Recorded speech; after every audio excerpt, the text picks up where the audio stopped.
Ce journal vous est offert par Cybercafé Jérémy.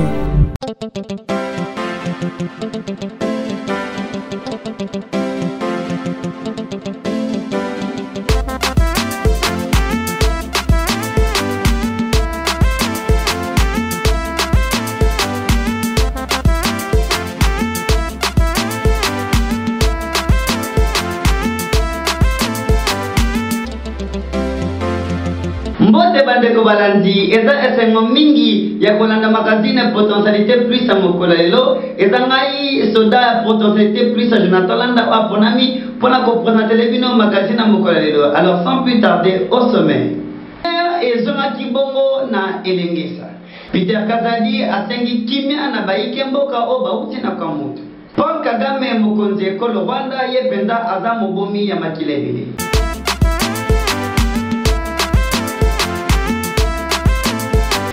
De plus mbote bandeko balandi tika to fongola magazine mokolo malelo na basango oyo na elengesa kuna baomelaki na molili kasi tala ndenge pole ekoteli bango tolanda.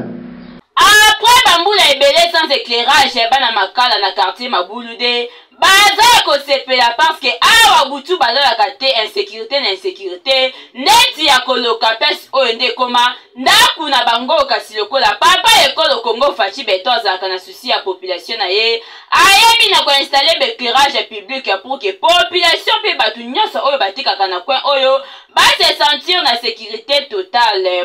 Wana tata pati edi ko salema te kasi na ngolo tata nzambi apesi ye makanisi ya bien.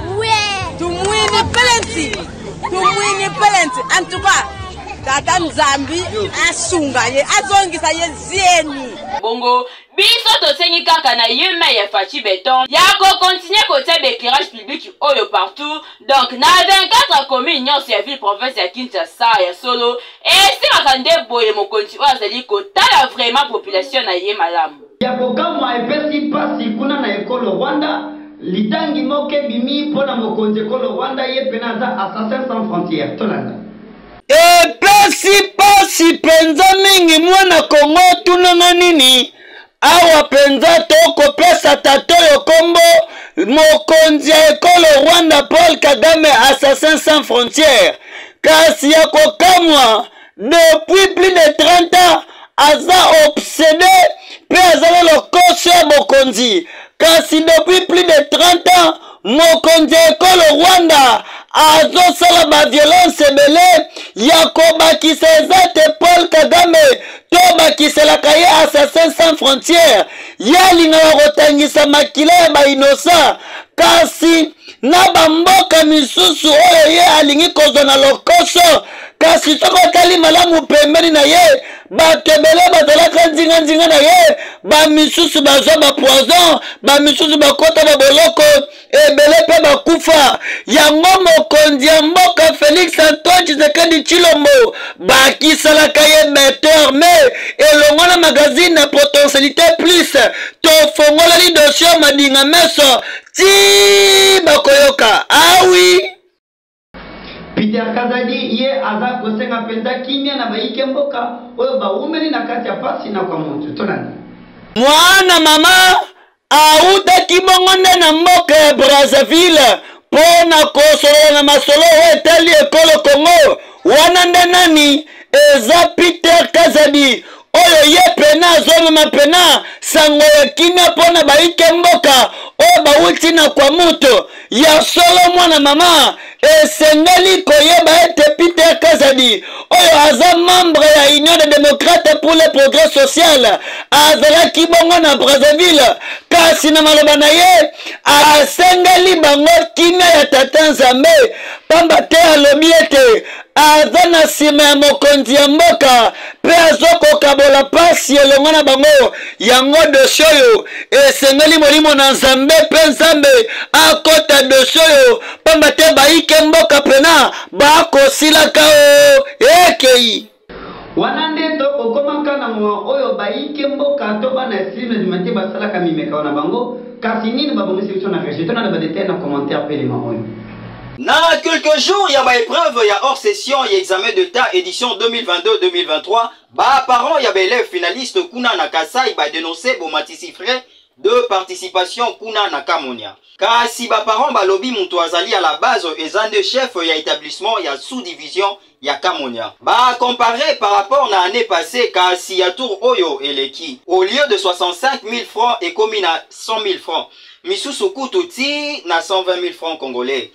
Ata kutu yango. Boye bakapeke ba parents misusu bazo bunda misala ezate. Soki bozo tia boye ezapo bobo mabango to nini. To tunika kapo eza lisasite.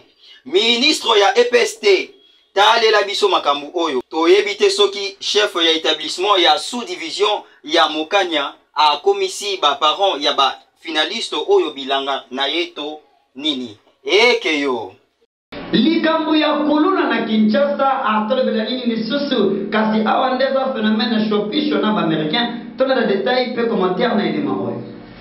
Likambu ya bashopisho na ba américain yango na Kinshasa kende boyo shopisho odonga boyo américain dossier ya pena toko senga kana mapinga ya bokonzi ya Congo baatala biso likambo tunanga tozomi wapi awa tozande pena kote ya Kinchuka bakuluna bakokangamaka bamisusu bakokata batu basaki bamisusu bakotangisa makila bamisusu pe bazana bango ba étranger o bauti kokota na ekolo Congo pona kosala trouble yango magazine potentialité plus na mapinga ekolo Congo toza na nsima ya mokonzi Félix Antoine Tshisekedi Tshilombo pona kosenga kimia ekota na ekolo Kinshasa ekota na etando ya Kinshasa yango biso na pe plus tokofola yango madinga miso ti bokoyoka ekeyo. Bongo ezalaki nde journée mondiale de la presse congolaise oyo mokonzi ya mboka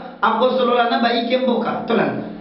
Chaque année ezalaka na journée nango pona lelo mercredi 3 mai eza bongo journée mondiale de la liberté de la presse kasi pona République démocratique du Congo mama na thème ezali façonner un avenir des droits. Donc, la liberté d'expression comme moteur de tous les autres droits de l'homme. Mais oui, bah que, journée où ezala instaurée na ONU depuis 1993, n'a tina ko permettre ko rappeler ben fort ya ba journaliste pe ko nécessité, pe ko défendre ba droit d'expression fondamentale na démocratie. Biso ana pe plus c'est mag. Tolobi vive la faveur pe la liberté à presse na 30e journée nango.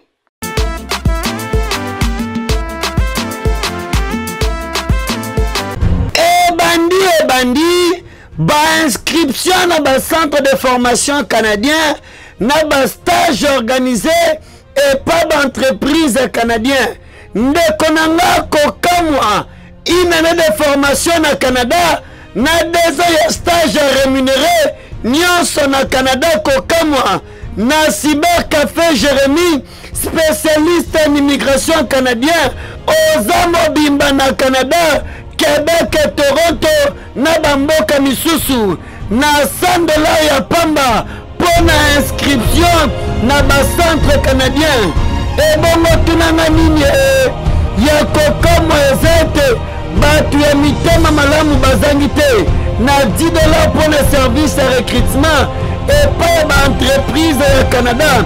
Ah oui, Cyber Café Jérémy #1 ba spécialiste de démarche ba demande de visa awa na Afrique yokani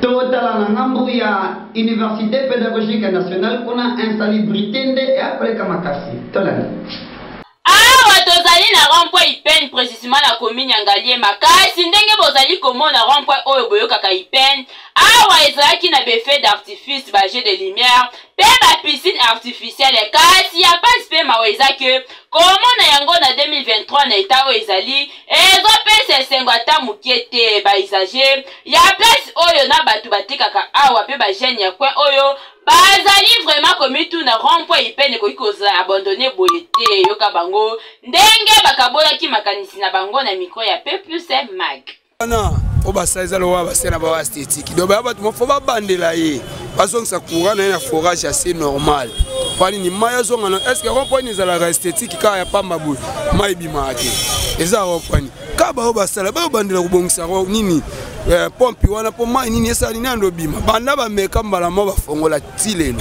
opena esa lo mo ya gouvernement opena no gouverneur atie pena maele na ye basala loko po ye mono ayaka koinaugure yango ainaugure yango aya atala nde basala mpango basala baminda batia te basala yango kaka boye awa na se ezalaka molili awa baya obongisa ndeko mpo batia baminda mpo molili eleki na se so tokomi butu molili eleki na se eza mpe na zwi mosusu boyokuta mpe moto akufi na se po likolo mpo batia balumière éclairé mais eloko te na butu place wana ekoma ne molili peut-être mai oyo nde batia oyo babendana batia eza kaka échantillon pamba mai ebimaka nango te donc moni bapelusu oyo te ekolaka boye soki bambula ebeti bapelusu nde ezwaka soko vala ya mai wana mai wana nde banda batia mabendana nyonso wana eza nango kaka échantillon pamba donc iti kuta koloba kutu eza nango te donc kandaka nde mai ebimaka nango te bapelusu oyo balona yango mai wana so ezobwaka nde pelusu wana bavalaka mai biso tosepelaka mpo nde basala biso mpo babongiseli biso rond-point na biso me bango siko baza mabe mpo parce que banda basala yango bakipaka na bango yango te seke toyebi te gouvernement mpe esala yango bien privé po toyebi ke eloko oyo ya gouvernement ye mofa alandela yango abongisa mpo banda basala yango ata matiti bayaka kokata te mai wana mpe toyebi te ebimaka te courant toyebi te mboka yango ezalaka ya biso bie ezalaka ya bango moko. Gouverneur ya ville province ya Kinshasa Gentili Ngobila pe autorité misusu esengeli vraiment bosala quelque chose awa parce que nyonso oyo ezali nde kosala fierté awa na mboka na biso Congo. La rubrique santé peu plus babongiseli biso nini tala na badetail. Na cadre ya bien-être to pe ya santé malamu toye na fruit oyo tobengi orange boyebake ebanda na Chine na continent d'Asie na sud-est pe ekoma na bapays tropical nyonso ezalaka même famille na citron pe bamandarine orange eza riche na vitamine C parce que ezomema équilibre na nzoto orange ezotraite babokono ebele lokola bamaladie cardiovasculaire bacataracte e bamaladie neurodégénérative na bongo eza recommandé par ba médecin surtout na bana très efficace na jus naturel nango biso tolobi po eza devoir na biso ya kolakisa bino nini ya meilleur na vie na bino. Comme na mama na biso un peu plus invité toi qui mananga ba Régine ba museli biso pour na mukola lelo. Alors ça sera un grand plaisir, je pense que la caméra du magazine Pépis sera aussi au rendez-vous. Mais une question d'enquête pour clôturer cette rubrique en beauté. Les histoires que nous voyons, il y a des autres personnes qui écrivent. Ici, on parle que la vérité est un peu plus. Donc, il y a des autres regroupements politiques qui prennent déjà des cartes électeurs, des numéros. Parlez-nous un peu, papa. Est-ce que ces histoires-là, ce sont des histoires fiables ou comment? Parce que nous voyons, il y a des listes qui circulent, il y a des numéros des cartes électeurs. Est-ce qu'on peut donner aussi nos cartes? Peut-être qu'on va venir là-bas. Papa David Ondio, nous donnez-nous aussi les cartes ou pas. On prend toutes les cartes de nos frères, de nos sœurs. C'est comme ça que ça se passe ou c'est comment, papa? Merci beaucoup. J'aimerais vous donner des informations. Denis Kadima n'est pas comme les autres. C'est quelqu'un qui marche dans la droiture. C'est peut-être quelqu'un se trompe lui-même qu'il va frauder les élections, mais cette fois-ci, il n'y a pas de fraude. Peut-être les gens se sont habitués dans le système de l'ancien temps, mais pas avec Denis Kadima, que je salue vraiment avec les efforts qu'il est en train quand même de faire, même si il n'y a pas vraiment la force, mais lui s'efforce pour quand même faire les élections le 20 décembre. Mais j'aimerais vous dire que ce système-là, pour cette fois-ci, ça n'ira pas. Donc vous soulignez que ces histoires-là, ce sont déjà des tentatives de la triche aux élections. Oui, les gens qui font là, ils se disent qu'il va tricher. Parce que moi aussi, j'ai vu quelqu'un qui est venu, il ne savait pas, moi je suis qui. Il est venu me dire que est-ce qu'on peut avoir votre numéro de la carte d'électeur. Oui. Moi je lui ai posé la question pourquoi. Oh, vous voyez quand même, nous voulons soutenir quand même notre leader pour voir quand même que notre leader là est un homme de masse et nous aussi nous avons des masses. Il faut le présenter les gens. Ce n'est pas une méthode de sécurité simplement pour maîtriser ou bien pour garder ces militants, bien pour garder ces personnes. Non, moi je vous dis, ça ce sont des distractions. C'est lui qui connaît le travail de la carte d'électeur, c'est la CENI. Ok, merci beaucoup. Olingi oyebana, olingi sango na yo ekende musika, kasi ekuke yango efongami bino na magazine ya potentialité plus na $20 ya pamba ozwi diffusion ya une semaine mobimba na badetail na belemebele tolana na ngambo régie nini babongiseli biso olingi oyebana olingi olekisa message na yo to mpe communiqué ya association fondation parti politique to regroupement entreprise to maison d'habillement agence de voyage cabinet médical esika eza se moko mwana mama awa na magazine potentialité plus magazine novateur de talent na $20 ya pamba pona diffusion ya une semaine ya kokamwa yoka oleka na plus bamona yo tina Canada na yo sa okozala mobimba magazine moko oyo président alandaka eza te plus yaka okosepela awi tokomi bongo na mama na biso ya peu plus portrait tokimi na ngamba régie elemani babongisi biso mpona mokolo lelo succès to réussite sengo oyo elandaka soki olongi donc eza koyebana te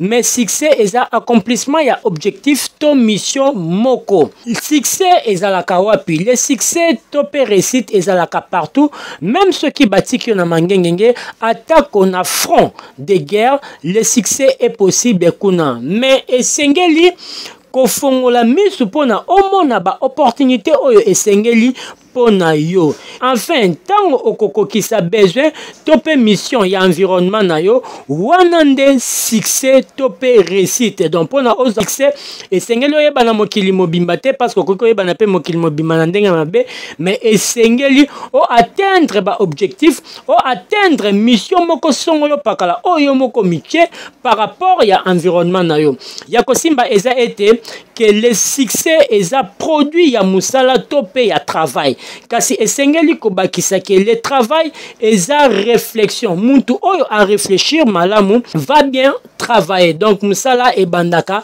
na réflexion musala avant okoma na niveau succès il faut au travailler et avant au travailler il faut au réfléchir lolenge nini okoki ko kanisa to lolenge nini okoki ko réfléchir ya liboso fo yeba non il faut ko yeba nani yo ozali na rang familial na yo na rang ya société to pe racial il faut yeba na quartier na famille oza nani yango ne mte ko permettre yo o kanisa malamu pona e permettre yo au travailler et puis ozwa succès ya malamu deuxièmement esengeli ko yeba ba privilège na yo ba accès na yo ba limite na yo donc so kozolinga o réfléchir malamu esengeli yeba ba privilège na yo ba accès et puis ba limite na yo. Troisièmement, esengeli kovanda ko se retirer. Quatrième point eza solo la na batu oyo balinga kayo oyo bandimela kayo tope batu ba encourager kayo. Donc ce qu'on a posa o réfléchir malamu kovanda na batu oyo ba décourager kayo te tope kovanda na batu balinga kote batu balinga kote to batu bazoko décourager yo ezaka batu ba komema yo na réussite to na succès te mais ba komema yo na échec. Alors ce ko lingi okene na nzela ya échec te tambola na batu balinga kayo tambola na batu ba encourager ka muto okutana ezepso olati bien ya websoka olati mabe obimi kitoro ya websoka obimi mabe oya munene ya websoka kana okondi papa mama keba na batu wana baza batu moko bakoki ko détruire yo na vie mais prochainement Nanzela ya média torokoka sukolobela bino sur l'identité nde tokoloba prochainement. Alors merci et je vous en prie. nayebi ete bovandi ebele bokozela kaline koleka na mokolo oyo kasi toseka moke tokanga basentire tokima nanga marégie nini yango mpena ekosekisa biso na mokolo lelo. On veut le baptiser, on dit bon, on te baptise aujourd'hui. On prend sa tête, on met dans l'eau une fois, 2 fois, 3 fois. Quand elle a retiré, on dit à partir d'aujourd'hui tu es baptisé. Ton ancien nom, c'est plus ton ancien nom, tu t'appelles David. Donc à partir d'aujourd'hui tu bois plus d'alcool. Il arrive à la maison, il ouvre son frigo, il prend une bière glacée, il me plonge dans l'eau 1 fois, 2 fois, 3 fois. À partir d'aujourd'hui tu t'appelles plus bière, tu t'appelles jus d'orange.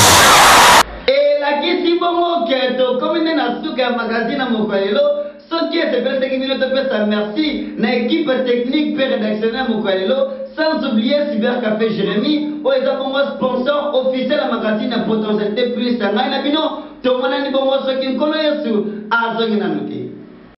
Ce journal vous est offert par Cybercafé Jérémy.